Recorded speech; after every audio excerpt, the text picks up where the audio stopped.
There's a new development in North Carolina's long-running Leandro school funding lawsuit. Joining us with an update is Dr. Terry Stoops. He is the director of the Center for Effective Education at the John Locke Foundation. And Terry, what have we seen now in this Leandro case? Well, on March 15th, the defendants in the case, which is the state of North Carolina and the State Board of Education, delivered what's called the Comprehensive Remedial Plan to Judge Lee, who's overseeing the Leandro case.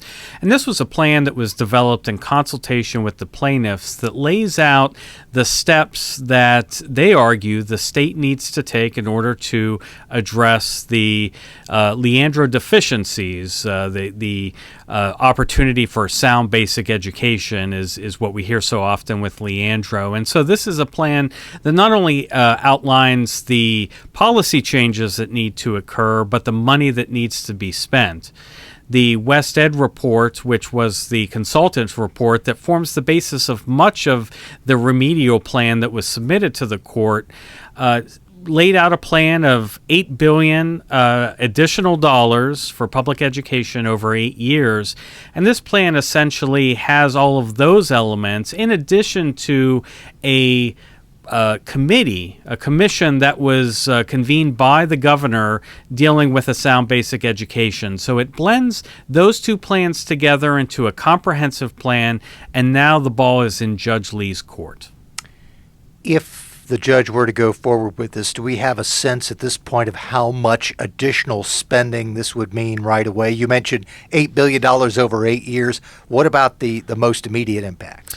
Well, in September, there was a consent order that stated that the first year expenditures would be around $427 million, mostly in the form of pay increases for teachers and additional funding for at-risk students. So we could assume that over 8 years that we would see that amount increase as new elements of the West Ed report are added. Of course, none of this may even matter if the General Assembly decides not to go along with it. And I think that's really the question that's outstanding here. We knew what's in the report. We knew what recommendations were included, and we knew how much the consultant said that we needed to spend as a state in order to meet our Leandro obligations. The question is, will those who write the checks, the General Assembly, decide that they are going to abide by this plan because they are not parties to the case? And as of today, the judge has not issued an order for them to pay and comply with the Leandro plan that has been submitted to the courts.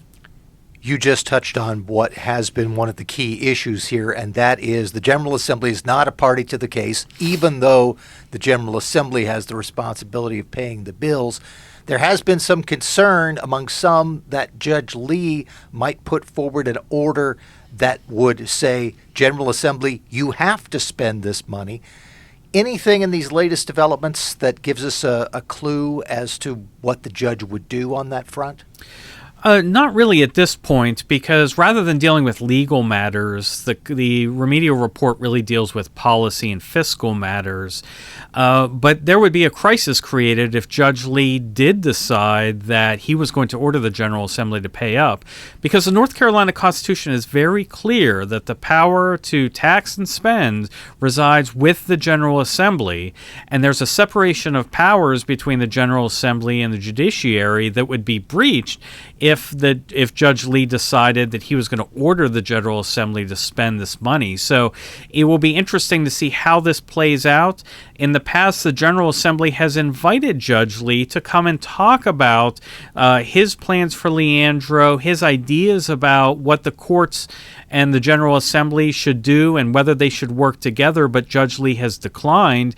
And so the General Assembly has been very cautious in talking about Leandro, talking about ways of meeting the Leandro mandate. And so we are waiting to see how they're going to respond to this remedial plan, and more importantly, how they would respond to the judge taking this remedial plan and perhaps telling the General Assembly that they need to follow it year by year. We're talking about Judge David Lee, who is a retired Superior Court judge who has, in addition to still being in retirement, dealing now with this one particular case, sort of his one job as a judge now.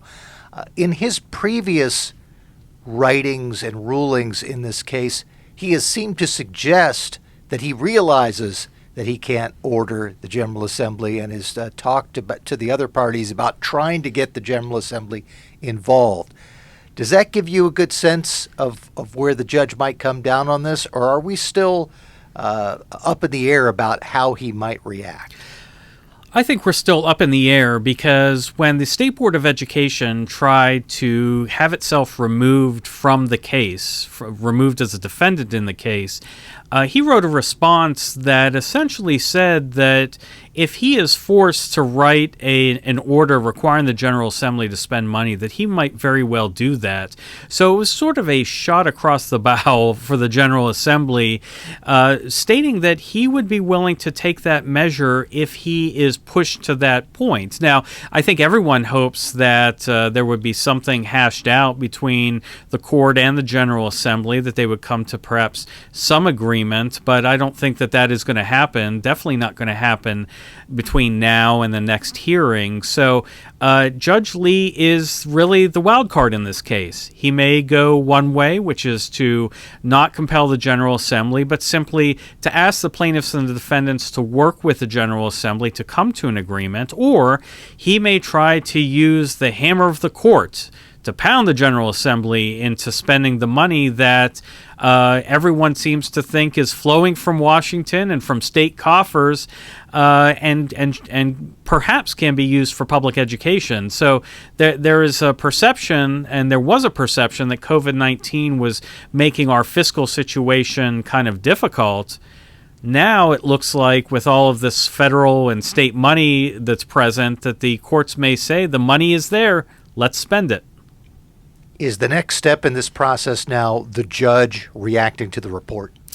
That's right. The judge will take the report, he will examine it, and then he will call the plaintiffs and the defendants for a hearing to discuss the report, and perhaps at that point discuss a course of action. Now, it might very well be that he calls the plaintiffs and the defendants into the court and simply asks them questions about the remedial plan. I mean, after all, this is a 10-year plan, so there's bound to be a lot of questions that the judge is going to have for the plaintiffs and the defendants about this report, and then we may see a court action after that. Really, it's in the judge's hands right now, and we're waiting to hear when he schedules that hearing, and of course we will be waiting to see what he decides to do next.